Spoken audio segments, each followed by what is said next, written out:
ليش يا سكت باقع استغليتي وفاي ما لقيت غير طيبي وصبري نعنباش.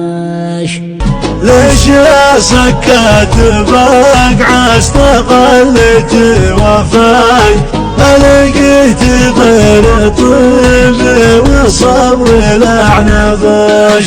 تدري اني منحني ليش ولا فك اخوياي ما يفرق في خويا شوارب ولاش رفعت راسي ولا يوم برخ مستواي يعني عيش احرار ولا نعم زاد عاش.